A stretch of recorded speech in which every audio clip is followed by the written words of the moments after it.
Mga kahuwan, panoorin ang video na ito upang alamin ang pinaka-latest na balita tungkol sa lagay ng panahon at bagyo update today.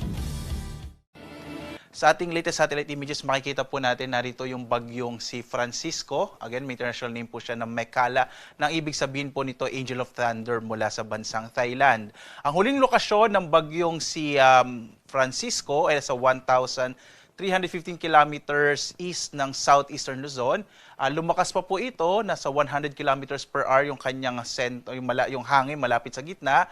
Yung pagbugso nito ay nasa 125 kilometers per hour. At ngayon po ay kumikilos po ito pakanluran, hilagang kanluran sa bilis naman na 25 kilometers per hour. Sa ngayon po, walang direktang epekto ang bagyong si Francisco sa anumang bahagi ng ating bansa. Nakita niyo po ito yung bagyo.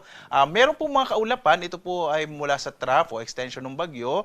Nadala po ng bagyong si Francisco at ito ay magdadala ng maulap na kalangitan na may mga pag-ulan partikular na sa Bicol region at sa Eastern Visayas. Ngayong araw po yan. Samantala, ang southwest monsoon or yung habagat ay nakakaapekto na sa bahagi ng Mindanao. Kaya ngayong araw po mapapansin natin magiging maulap ang kalangitan at malaki ang posibilidad ng mga kalat-kalat ng mga pag-ulan, pagkilat-pagkulog dahil sa pinagsama epekto ng trough o itong extension ng bagyo at gayon din itong southwest monsoon o habagat. Makikita niyo po maulap sa malaking bahagi ng Visayas, kasama po ilang bahagi ng Southern Luzon, particular na yung Bicol region, kasama din yung Palawan at Mindanao. So mag-ingat po sa mga posibilidad ng mga flash floods and landslides dulot ng mga kalat-kalat ng mga pag-ulan dahil sa dalawang weather systems po na ito. Samantala, sa Luzon, mapapansin po natin walang masyado pang mga kaulapan dito sa Luzon. So ngayong araw, inaasahan po natin, kabilang na dyan yung Metro Manila, ine-expect po natin ang medyo mainit pa rin panahon pero posible pa rin yung mga localized rain showers and thunderstorms sa dakong hapon hanggang sa gabi. Sa patuloy ng pagkilos ng bagyo, posible po this week, malaki ang posibilidad na magiging maulap at medyo maulan ng panahon, lalo na po dito sa may bahagi na western section po pa rin po ng Luzon at Visayas. Epekto naman yan ng southwest monsoon na maaari pong hilahin o palakasin ng bagyong si Francisco. Narito naman yung ating latest track sa bagyo. Ito po yung ating latest track. Makikita po natin magpapatuloy ang pagkilos ng bagyo, pahilagang kanluran sa mga sunod na araw. Posible po within the day or tomorrow, ito po ay maging isang typhoon category. Mapapansin natin sa track, pwede pong mamayang alas 2 ng hapon. Ito ay nasa typhoon category na. At patuloy nakikilos, palapit po dito sa may extreme northern Luzon. Posible po by tomorrow, araw ng Lunes, ay magtaas tayo ng tropical cyclone wind signal number 1, particular na dito sa may bahagi ng Cagayan, kasama yung Babuyan Islands at Batanes, dahil nga po posibleng lumapit nga yung bagyo. Bagamat sa ngayon po, maliit pa rin yung posibilidad na ito ay magla-landfall sa anumang bahagi nating bansa. Pero itong forecast confidence cone, ibig sabihin po nito, maaring kumilos yung sentro ng bagyo within this cone po. So kung lalapit po itong bagyo, posible po itong magkaroon ng direktang epekto, particular na nga sa may extreme northern Luzon.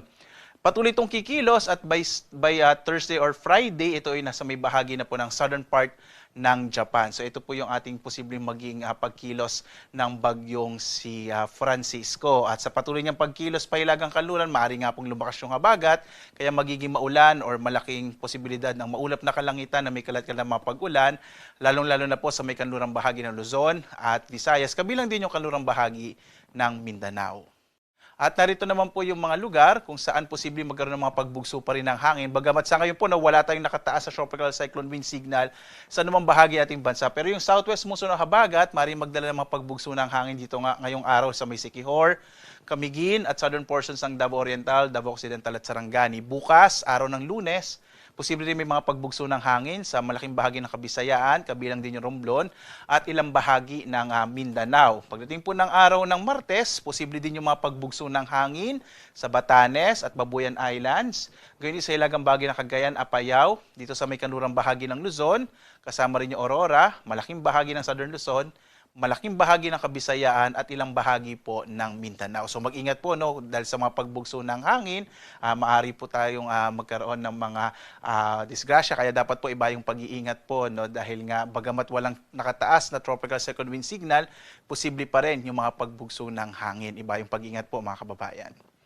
Sa lagay naman ng ating karagatan ay wala po tayong naka-issue na gale warning sa anumang bahagi ng ating bansa. Ibig sabihin, posible pa rin pong pumalaot yung mga sasakyang pandagat at mga bangka sa mga baybayin na ating kapuluan. Samantala, banayad hanggang sa katamtaman naman na magiging pag-alon ng karagatan.